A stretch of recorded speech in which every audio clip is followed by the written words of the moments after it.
this is going to be the conversation about the Niners, which is as they go about changing out the names that they did use to great effect to get to multiple Super Bowls in a terrific run over the last few years, that a lot of people are going to start to wonder, is this window closing rather than opening wider? Certainly if Brandon Ayuk is supposedly maybe the next guy to go out, and I'm sure Ayuk is sitting there going, wait a minute, I'm the one that was FaceTiming with this kid last summer. Before he turned into the Jaden Daniels, I played college ball with him, and Deebo gets to go with him? Wait a minute. Commanders weren't on any possible radar screen last year, were they? Everybody thought, well, that's where Brandon Ayuk wants to go because he wants to play with his former college teammate from Arizona State. Yes, kids, that's where Jaden Daniels was at before LSU, and he won his Heisman Trophy and took off like a rocket ship. Makes sense now. So I don't know what the Niners' plans are there, but it's all going to start to get focused, even though the cap, we don't know. The cap went up. We honestly don't know who else is going to get signed by San Francisco. We don't know that yet. We don't know what those plans are, but we're just assuming Deebo wanted out. The Niners obliged him. They're happy to get all that money off their books because they got to pay it to Brock Purdy, and every single guy that the Niners let go of from their championship run, Deebo might wind up being the only one. And that might be enough for everybody to sit here and say, well, Brock Purdy's taking up all the cap room now. And is he worth it? That's the question that has been surrounding this kid ever since he went from the most relevant position after being drafted, as you know. So he is going to be front and center. And he, unlike the 49ers trade partner in Washington, just lost a key weapon, if not his most consistent one from a couple years ago.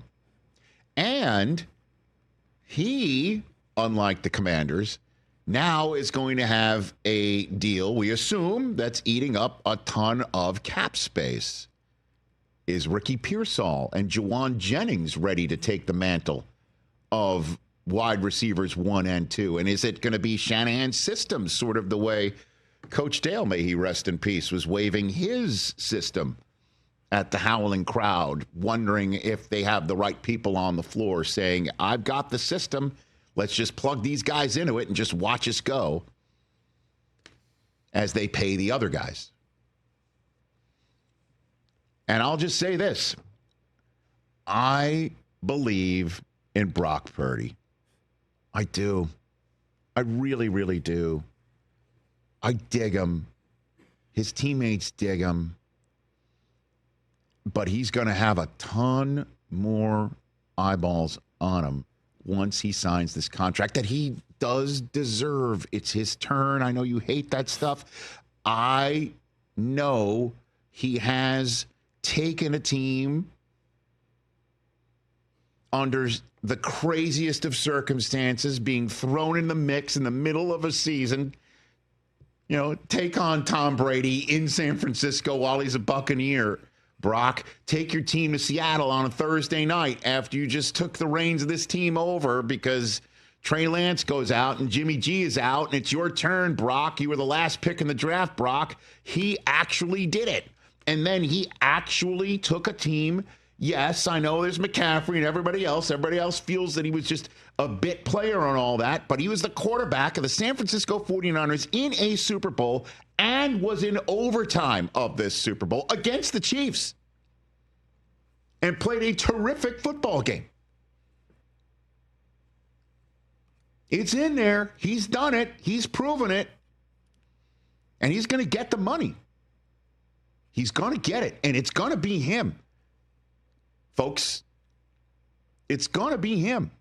And don't take my word for it. Joe freaking Montana came on the Super Bowl shows, and he said it. I think he knows what it takes.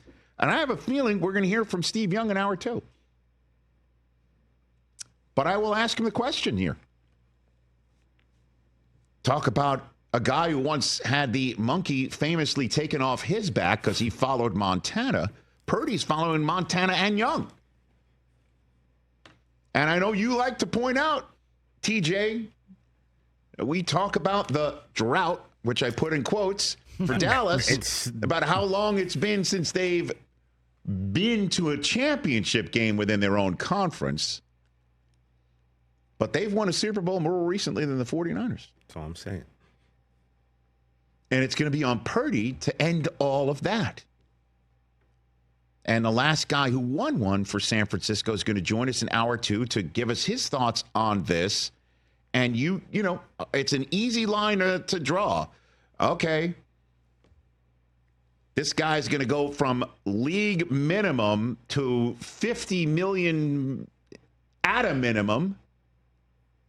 And Deebo Samuel, who was a major difference maker, is now playing with Jaden Daniels, a quarterback younger than Purdy, who was to the NFC Championship game more recently than Purdy. And he's joining that team. And the Niners are,